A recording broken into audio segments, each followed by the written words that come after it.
All right, so just like the geometric shapes, the organic shapes are not going to have perfect edges either. They're going to be a little bit of that zigzag, that woven texture, and that is okay.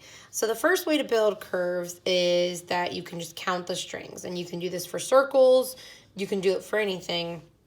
So I know that, okay, I go across 22, I go back. Then I go to 21, then I go to 20. But then I kind of notice here as I'm starting to make an arch, I kind of stay in these strings. What is this, 15? I kind of stay in the 1 to 16 for a little while. And then slowly I kind of taper off. So what happens with curves is you drop more strings at a time than you do with geometric. We only drop like one string from each side. With organic, you might be dropping like 5 strings at a time. So it is something that I can't just be like, okay, right here I'm going to drop 4, right here I'm going to drop 3. You kind of just have to go with the flow. You also have to manipulate the material. So I'm going to start by making a curve that kind of like goes like this. So I'm going to weave a few rows over, and then until about here, I'm going to, every 2 rows that I do of a string, I'm going to drop just 1 string. That way I'm kind of building it up nice and tall. And then when I get about here, I'm going to stop.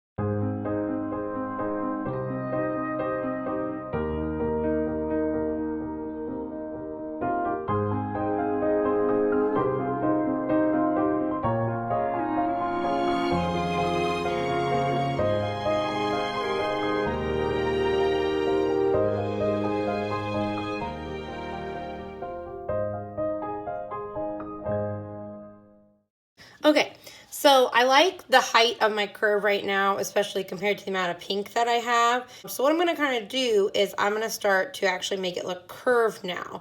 If I kept going like this, just dropping 1 string at a time, it would just look like a triangle like I've done before.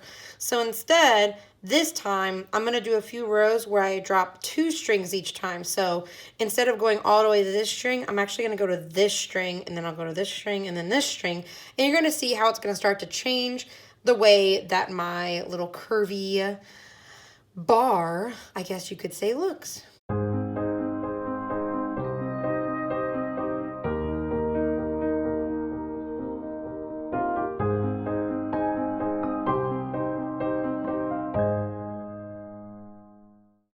So instead of going and only dropping 2 strings this time, I'm going to start to drop 3 strings. And that's going to start to build this part of my curve up a little bit more while this continues to go down.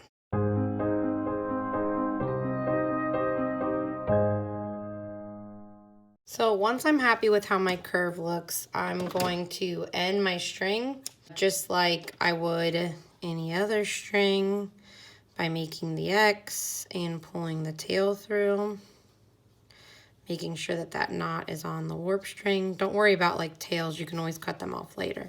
So now here comes the tricky part of why curve is so difficult, is because it's all about manipulation. So this is where I can't exactly tell you like, oh, make sure you do this. So now you have this woven fabric and you can actually move it. So I can now move these curves if I wanted to. I could even go back and put something in here. But my point is I can smush these ones down that I did first. And then I can also manipulate and kind of stretch my string out. I'm just kind of very gently pushing these strings up. And I'm making a little bit more of a curve here. I'm going to push these strings down on this side.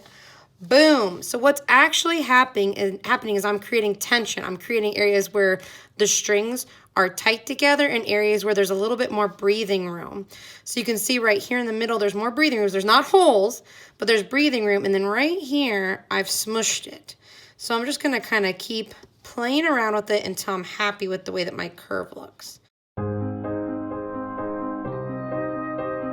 right, I like that. It looks like a little wave. That looks really cool. So that is the first way. You build it and then you manipulate it. The second way that you can make a curve is by actually just doing a plain weave. Do like a couple rows of a plain weave, manipulate the string first, and then build into it. So let me get some very contrasting string. Oh, some orange. And I'm gonna start a little bit above where we were.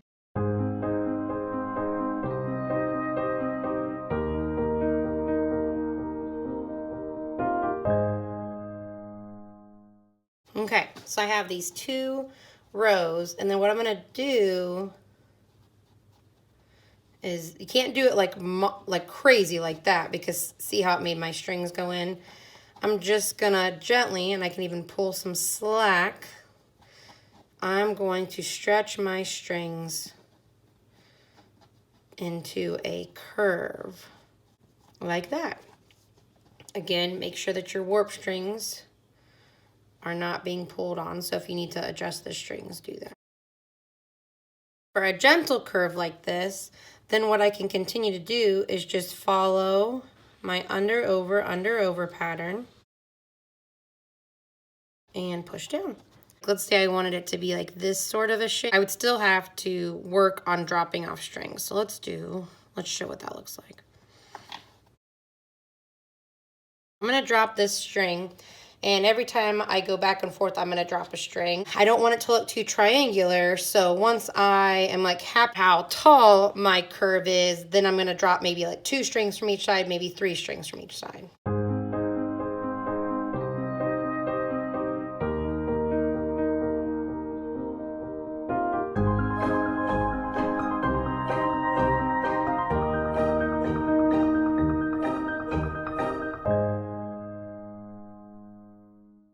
I'm happy with the way that this curve looks. I kind of was just going with the flow there. Again, curves are like one of the harder things to teach, because you really are just like going with the flow. So guess what? I am not happy with my design. I know, it's a shock. So I'd like this orange to be moved down close to this blue. It can't go all the way down to this blue, because like obviously those 2 shapes don't match up. So something you can do with your, because you have all this empty space, is very gently start kind of tugging on your strings, moving them a little bit at a time, and you can actually move your shape. Don't try and move it all down in one bunch. Kind of move it down maybe like an inch at a time. So I want it to be moved down to the blue. So I'm just pulling on the bottom, pulling in the middle, pulling on the top. Then once it's where I want it to go, I'm just sort of, just like we did down here, manipulating the string so that there's no holes in my work. And I just want to make this shape look really nice. Okay, I really like that. I think that's like a really nice curve. So even though I started with the like option 2 where you kind of place the string, I still did have to build just like I built here. Now let's talk about circles. Circles are probably the most difficult shape to build because we have such a tiny loom. 22 strings is not very big at all, and our strings are 0.25 inches apart. So if you build a circle, it's very much gonna look very, very pixelated. It's not gonna look exactly like a circle. We can definitely manipulate it so that it kind of is a little bit more circular, but in general, what you do with the circle is you kind of, a circle doesn't start out on 1 like a triangle does. It starts out maybe on 3, works its way up to 5, works its way up to 7, up to 9, and then just like a triangle, we drop strings as we go back. But it's really important with the circle that you start with like 3 strings, because it doesn't really make sense otherwise. You could also start with like 2 strings, go to 4, go to 6, go to 8, go to 10. With a circle, it doesn't really matter if you're even or odd. So let's try it.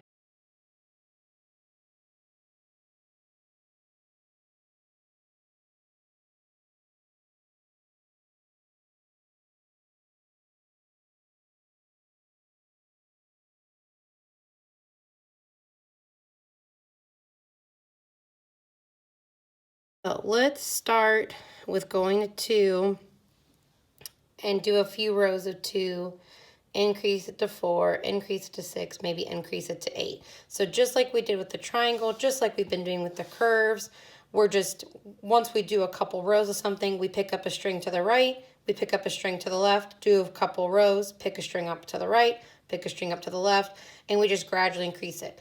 A circle, my friends, is, again, all about intuition. We can manipulate it at the end so that it looks more circular, just like I'm making this triangle look more angular just by pulling on the strings. So you always have that option to fix things as well, but just, again, go into it knowing it's not going to be a perfect circle.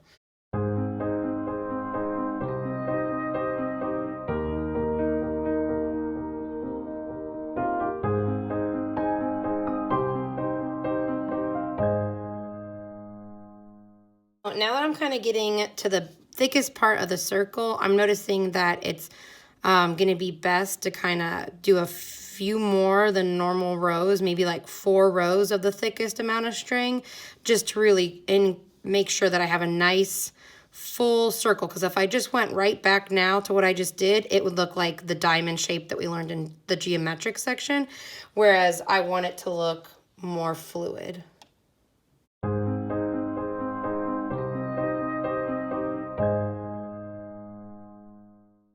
So now I'm just going to do the opposite of what I did down here. To review, I kept adding a string to the right, to the left. So now I'm going to drop a string to the left, to the right, to the left, to the right, every time I do a couple rows.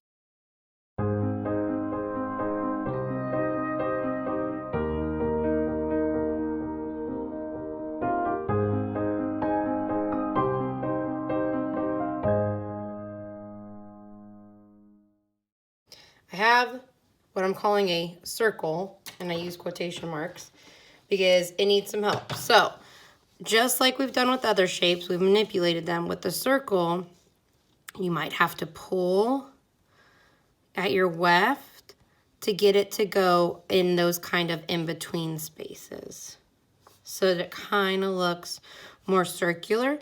Also, just like we kind of like shaped and pushed things down more, you might have to push areas down more to make it feel more circular. So it just is kind of like a push and pull, because some areas you might be literally like I'm pushing this area up right now, but then other areas you might pull down. So that is a circle. Again, it's definitely more of a pixelated circle like we talked about, but I mean, when you look at the other geometric shapes here, it definitely reads as a circle. Woohoo! Look at all these awesome shapes. You guys are shape masters now.